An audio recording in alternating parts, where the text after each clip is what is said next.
Good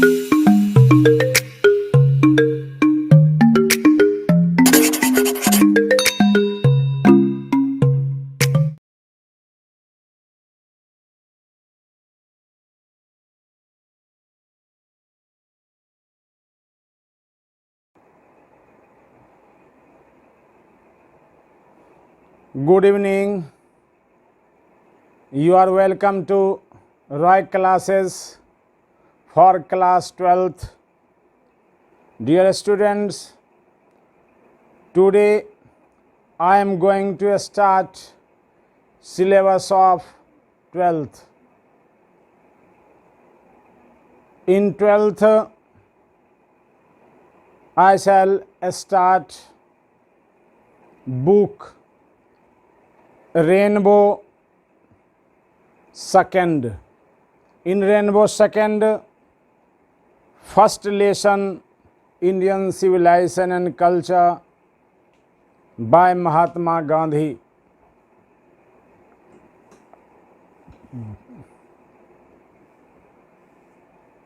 I am Hari sir. मैं आपको पूरा 12th का सिलेबस, बुक और ग्रामर आपको इस चैनल पर आसान भाषा में सभी प्रकार के प्रश्न और उत्तर के साथ लॉन्ग शॉर्ट एक्सप्लेनेशन समरी के साथ उपलब्ध करा दूंगा। जो भी छात्र अभी तक नहीं पढ़े हैं या जो पढ़ भी चुके हैं, कहीं किसी लेसन में अधूरापन महसूस हो रहा है, तो आप ज़रूर जो है इस चैनल पर आप पूरा सिलेबस देखें। आपको आसानी से 80% प्लस मार्क्स आ जाएगा। अब मैं शुरू करता हूं इंडियन सिविलाइजेशन एंड कल्चर, भारतीय सभ्यता और संस्कृति।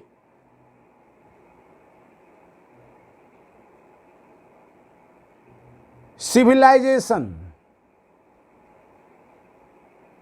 What is meant by civilization?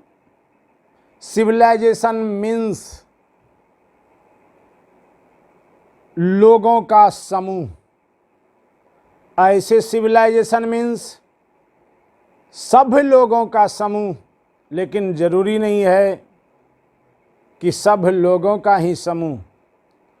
तो लोगों के विशाल समूह को सभ्यता कहते हैं और उस सभ्यता में निहित गुण को संस्कृति कहते हैं। संस्कृति में एक चीज नहीं, कई चीज के समावेश से संस्कृति का निर्माण होता है। जैसे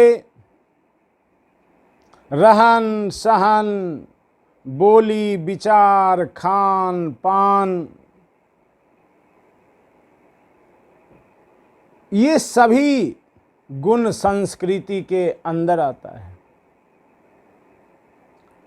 गांधी जी इस ऐसे में कह रहे हैं कि भारतीय सभ्यता संस्कृति सबसे पुरानी और सबसे बेहतर संस्कृति और सभ्यता है।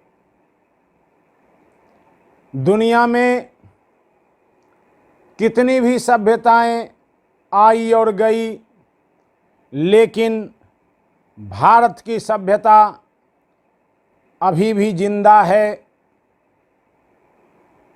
जबकि इस पर हजारों वर्ष तक हमला होते रहा, फिर भी यह जिंदा है। क्या चीज इसे जिंदा रखा?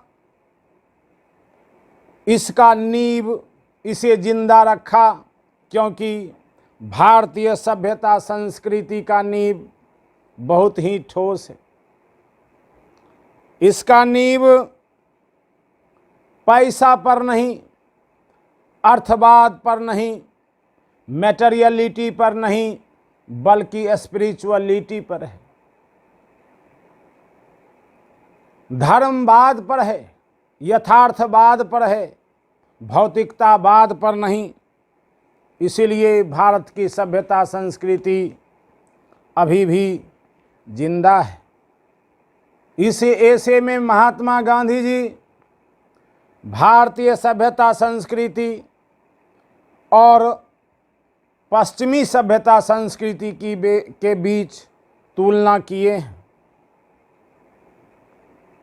और कहे हैं कि पश्चिमी सभ्यता मैटेरियलिटी, अर्थवाद पर आधारित है, वहाँ पैसा ही सब कुछ, जबकि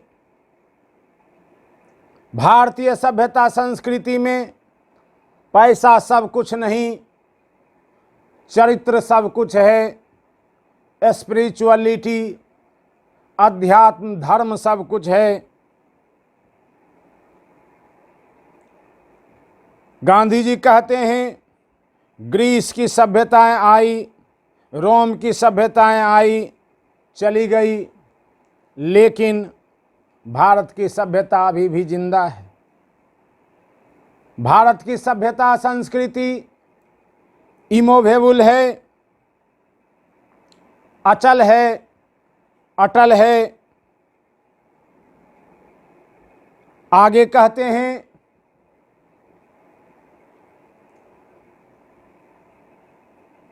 कि भारतीय सभ्यता संस्कृति में हमारे पूर्वजों ने हमें बतलाया है कि मन एक चंचल चिड़िया है, इसे जितना भी संतुष्ट करने का प्रयास करो फिर भी यह संतुष्ट नहीं होता है। इसलिए हमारे पूर्वजों ने इसे संतुष्ट करने का प्रयास नहीं करने के लिए कहा है, क्योंकि यह जितना ज़्यादा पाती है उतना ज़्यादा बेलगाम हो जाती है। इसीलिए हमें हर एक स्थिति में संतुष्ट रहने के लिए हमें ज्ञान मिला है अपनी सभ्यता संस्कृति से। हमारे पूर्वजों ने हमें ऐशो आराम से मना किया है कि यह जीवन बड़ा अनमोल है, यह जीवन ऐशो आराम के लिए नहीं, कर्म करने के लिए है। जबकि पश्चिमी सभ्यता में यह बतलाया जाता है कि यह जीवन मिला है, जितना ऐश मौज कर लो। इस प्रकार से आगे गांधी जी कहते हैं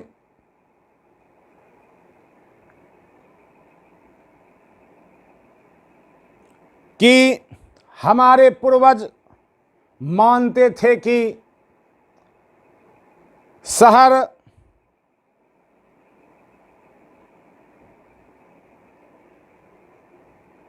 पाप, वेश्यावृत्ति, अपराध का जगह है। इसलिए हमारे पूर्वज शहरों से दूर रहते थे। आगे बताएंगे, अभी तो इंट्रोडक्शन दे रहे हैं कि गांधी जी इस ऐसे में क्या कह रहे हैं, फिर लाइन बाय लाइन चलेंगे।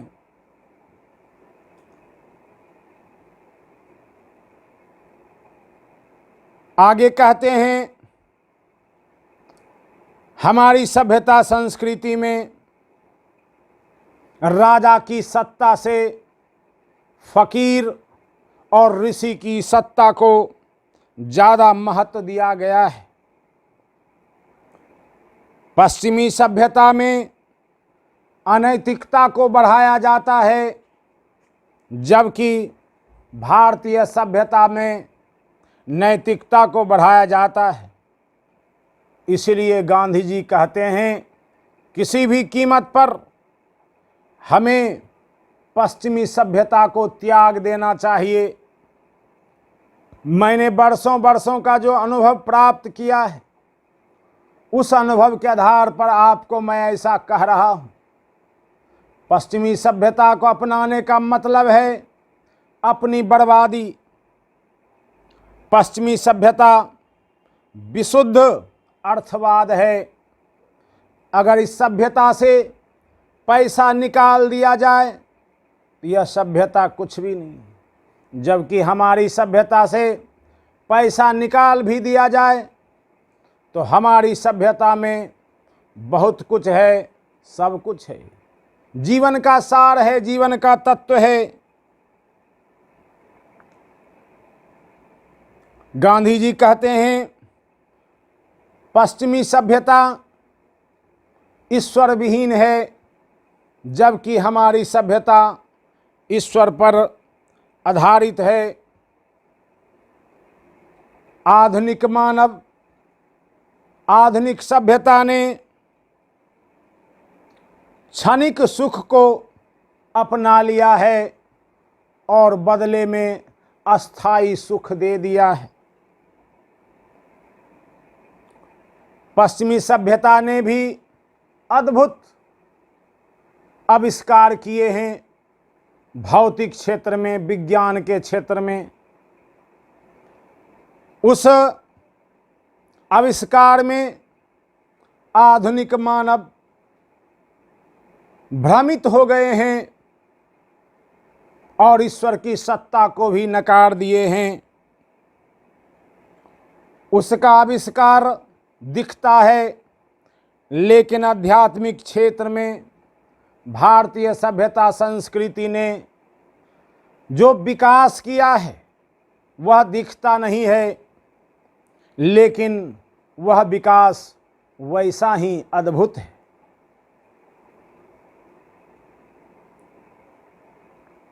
आगे कहते हैं कि मैं पश्चिमी सभ्यता से घृणा करने वाला नहीं हूँ, लेकिन मैं ये कहना चाहता हूँ कि पश्चिमी सभ्यता में जो अच्छाई है उसे आप अपना लें, और मैं पश्चिमी सभ्यता के लोगों को भी कहना चाहता हूँ कि उनमें भी जो बुराइयां हैं वो भी उस बुराइयों को छोड़ दें। और मैं ये भी कहना चाहता हूँ कि पश्चिमी सभ्यता जितनी ऐशो आराम के तले दब चुका है, एक दिन उसे त्यागना पड़ेगा। आज देखिए, गांधी जी की बात सत्य होती प्रतीत हो रही है कि कोरोना काल में यह देखा गया कि पश्चिमी देशों में लोगों में बहुत कम इम्यूनिटी पाया गया। क्यों? वो लोग इतने ऐशो आराम के तले दब गए कि इम्यूनिटी पावर जो है समाप्त हो गया। इस प्रकार से हमारे पूर्वजों ने हमें ऐशो आराम से मना किया है। आगे कहते हैं, हम अपने दिल पर लिख लें सादा जीवन उच्च विचार। और ये भी कहते हैं कि ठीक है, जीवन में ऐशो आराम जरूरी है, लेकिन एक खास मात्रा में। उस मात्रा से ज़्यादा का मतलब है बाधा, अपना क्षति। इसलिए हमें एक सीमा तक ही शारीरिक ऐशो आराम में डूबना चाहिए, अन्यथा हम ऐसे स्नेयर में, ऐसे भ्रम में फंस जाएंगे कि हम सारी इच्छाओं, सारी लालसाओं को पूरा नहीं कर सकते और हमारा जीवन व्यर्थ चला जाएगा। इसलिए हमें शारीरिक और आत्मिक संतुलन बनाते हुए हमें जीवन जीना चाहिए। हमारी सभ्यता संस्कृति जीवन जीने की कला सिखाती है। इस प्रकार से गांधी जी भारतीय सभ्यता संस्कृति की महत्ता बतलाते हुए पश्चिमी सभ्यता और भारतीय सभ्यता के बीच जो अंतर है उसको बतलाए, साथ ही साथ भारतीयों को ये भी बतलाए कि हमें किसी भी कीमत पर पश्चिमी सभ्यता को अपनाना नहीं चाहिए। हमें हर एक हालत में अपनी सभ्यता संस्कृति को बचाए रखना चाहिए और अपनी सभ्यता संस्कृति को ही अपनाना चाहिए। यही गांधी जी का मूल भाव है इंडियन सिविलाइजेशन एंड कल्चर में। आइए अब हम लोग लाइन बाय लाइन देखें। Mohandas Karamchand Gandhi, popularly known as Bapu, father of the nation. Gandhi ji का, मोहनदास करमचंद गांधी जी का जन्म 1869 में और उनकी मृत्यु 1948 में हुई। पॉपुलरली, लोकप्रिय ढंग से वे बापू कहे जाते हैं, राष्ट्रपिता कहे जाते हैं। Was more a spiritual leader, वे ज़्यादा धार्मिक और पॉलिटिशियन कम थे। ये आपको पूछा हुआ प्रश्न है कि कौन जो है धार्मिक ज़्यादा और पॉलिटिशियन कम थे, तो Mahatma Gandhi. He successfully used truth and non violence, उन्होंने सफलपूर्वक सत्य और अहिंसा का प्रयोग किया एज द चीफ वीपन्स, मुख्य हथियार के रूप में, against the British rule, British सरकार के खिलाफ भारत में, and helped India gain independence, और आज़ादी में मदद मिला। 1915 से 1948 तक ही कम्प्लीटली डोमिनेटेड इंडियन पॉलिटिक्स, उन्होंने भारतीय राजनीति पर छाए रहा। He died at the hands of fanatic on 30 January 1948।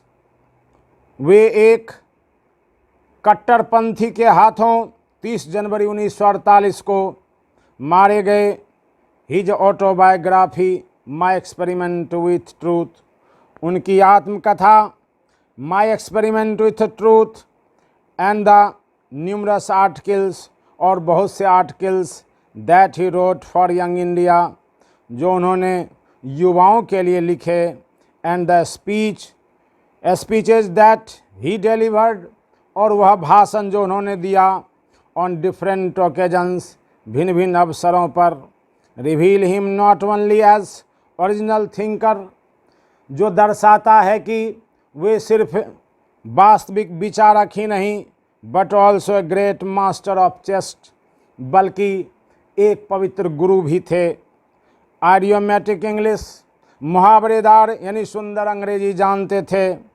In the following extract, इस अंश में इंडियन सिविलाइजेशन एंड कल्चर में Gandhi ji talks about sound foundation, Gandhi ji बात करते हैं भारतीय सभ्यता के ठोस नींव का, विच हैज सक्सेसफुली विथस्टूड, जो सफलपूर्वक मुस्तैद रहा, मौजूद रहा, with the passage of time, समय के बीतने के साथ। The western civilisation which has the tendency to privilege materiality, पश्चिमी सभ्यता जिसका सोच है भौतिकता को बढ़ाना, cannot match the Indian civilisation, जो भारतीय सभ्यता से मैच नहीं करता। जो एलिवेट्स द मॉरल बीइंग, जो नैतिकता को बढ़ाता है, और पश्चिमी सभ्यता भौतिकता को बढ़ाता है और हमारी सभ्यता नैतिकता को बढ़ाता है। हम अपनी सभ्यता में इज्जत के लिए पैसे कमाते हैं और पश्चिमी सभ्यता में इज्जत कोई मायने नहीं रखता है। इस प्रकार से आगे अब लाइन पर ध्यान देंगे। I believe that the civilisation India has evolved. मैं मानता हूं कि सभ्यता इंडिया हैज इवॉल्व्ड, जो भारत ने विकसित किया है, is not to be beaten in the world. यह दुनिया में मात खाने वाली नहीं है। इसे दुनिया में कोई मात नहीं दे सकता। Nothing can equal the seed sown by our ancestors.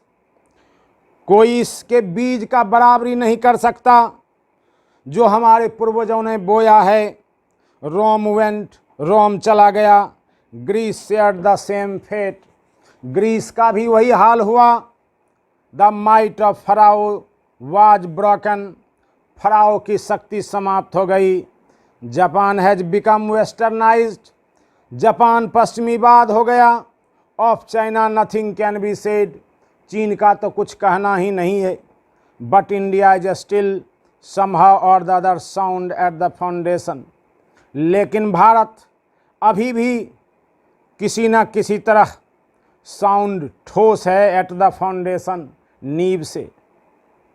The people of Europe learn their lessons, Europe के लोग लेसन लेते हैं, पाठ सीखते हैं from the writings of the men of Greece, Greece के लेख से, और रोम के लेख से, पुस्तक से, ग्रीस और रोम की सभ्यता से, जो अभी उस ग्लोरी में नहीं है, उसका पतन हो गया।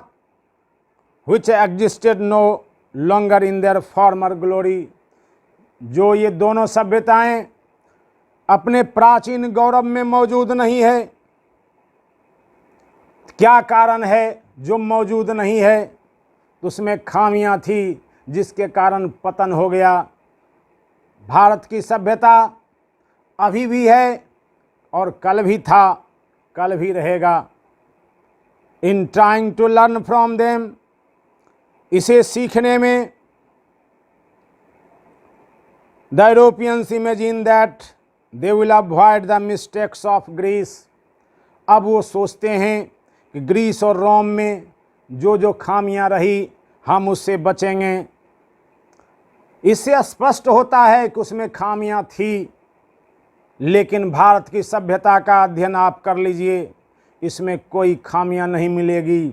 हम में खामियां मिलेगी, लेकिन हमारी सभ्यता संस्कृति में खामियां नहीं है, कमियां नहीं है। Such is their pitiable condition, उसकी ऐसी दयनीय दशा है कि वे अपने खोए हुए, पतन हुए सभ्यताओं संस्कृतियों से सीखना चाहते हैं, सुधार करना चाहते हैं। Second paragraph, in the midst of all this, इस सब के बीच इंडिया रिमेन्स इमूवेबल, भारत अटल रहा, अचल रहा। दैट इज हर ग्लोरी, यही इसका गौरव है। कितना उत्थान पतन के बावजूद भी, गुलामी को झेलते हुए भी भारत की सभ्यता अटल रही, बदली नहीं। It is a charge against India that, Bharat के खिलाफ यह अभियोग है कि अंग्रेज लोग अभियोग लगाते थे, आरोप लगाते थे कि हर पीपुल आर सो अनसिविलाइज्ड, कि भारत के लोग बहुत असभ्य हैं, इग्नोरेंट, अज्ञान हैं, स्टॉलिड, मंदबुद्धि के हैं। That is it is not possible to induce them to adopt any changes, इसीलिए उसे परिवर्तित करना संभव नहीं है। ये हम पर आरोप लगाते थे, जबकि यह हमारी विशेषता है कि हम बदले नहीं। बदलने के लिए हम पर बहुत अत्याचार किया गया, बहुत प्रलोभन दिया गया, फिर भी हम बदले नहीं। It is a charge really against our merit. Gandhi ji कहते हैं यह अभियोग वास्तव में हमारे मेरिट के खिलाफ था। What we have tested and found, जो हम लोगों ने टेस्ट किया है, जांचा है, परखा है, एंड फाउंड ट्रू, और सत्य पाया है, on the anvil of experience, अनुभव के कसौटी पर, कि वी डेयर नॉट चेंज, कि हमें परिवर्तन करने का हिम्मत नहीं होता है। Many thrust their advice upon India, बहुतों ने हमें सलाह दिया, and the she remains steady, क्या सलाह दिया? बदलने का, प्रलोभन दिया, लेकिन भारत बिल्कुल वही रहा, नहीं बदला। दिस इज हर ब्यूटी, यह इसकी सुंदरता है। It is the sheet anchor of our hope, और यही हमारी आशा है कि हम बदलेंगे नहीं। Civilisation is the mode of conduct, civilisation is a mode of conduct. अब बता रहे हैं कि सिविलाइजेशन है क्या। तो civilisation is that mode of conduct, सभ्यता व्यवहार का वह तरीका है, which points out to the man the path of duty, जो मानव को कर्तव्य का मार्ग प्रशस्त करता है, बतलाता है। सभ्यता यानी समाज में हम जब रहते हैं हमें अपने कर्तव्य का ज्ञान होता है, उसी प्रकार से हमारी सभ्यता संस्कृति हमें कर्तव्य का ज्ञान दिलाती है। Performance of duty, observance of morality, नैतिकता का अनुसरण का, आर कन्वर्टिबल टर्म्स, ये सभी अस्थाई बातें हैं। To observe morality is to attain mastery, नैतिकता का अनुसरण करना बराबर मास्टरी, महारत हासिल करना, ओवर आवर माइंड्स, बराबर अपने मन पर, माइंड्स मीन्स मन, अपने मन पर काबू पाना, आवर पैशंस, अपनी लालसाओं अपनी इच्छाओं पर काबू पाना है। सो डूइंग, ऐसा करना, वी नो आवर सेल्व्स, बराबर अपने आप को जानना है। The Gujarati equivalent for civilisation means good conduct, Gujarati में सभ्यता का मतलब है गुड कंडक्ट, अर्थात सभ्यता हमें गुड कंडक्ट, अच्छा व्यवहार सिखलाती है। If this definition be correct, अगर यह परिभाषा सही है, then India as so many writers have shown, तब जैसा कि बहुत से लेखकों ने दर्शाया है, has nothing to learn from anybody else, भारतीयों को किसी से कुछ सीखने की ज़रूरत नहीं है। This is as it should be, यह वैसा ही है जैसा इसे होना चाहिए। वी नोटिस दैट, पांचवा standard, we notice that mind is a restless bird, हम अनुभव करते हैं कि मन एक चंचल चिड़िया है। The more it gets the more it wants, यह जितना ज़्यादा पाती है उतना ज़्यादा यह चाहती है। स्टिल रिमेन्स अनसेटिस्फाइड, फिर भी यह असंतुष्ट रहती है।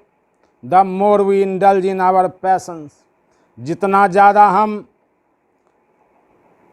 अपने आप को लालसाओं में, मन को लालसाओं में आसक्त कर लेते हैं, the more unbridled they become, मन उतना बेलगाम हो जाता है। अर्थात मन को हम जितना ज़्यादा देते हैं उतना वह ज़्यादा पाना चाहता है और यह बेलगाम हो जाता है। इसलिए आवर एंसेस्टर्स देयरफॉर, इसलिए हमारे पूर्वज सेट ए लिमिट, एक सीमा निर्धारित किए हैं, टू आवर इंडल्जेंस, हमारे आसक्ति के लिए, कि आसक्ति होनी चाहिए, लालसाएं होनी चाहिए, लेकिन एक सीमा तक। इसीलिए दे saw that happiness was largely a mental condition, उन्होंने देखा कि खुशी जो है वह एक मानसिक मनोदशा है, कि अगर हमारे पास कोई चीज़ है तो हम खुश होते हैं, नहीं है तो हम दुखी होते हैं, यह मानसिक मनोदशा है।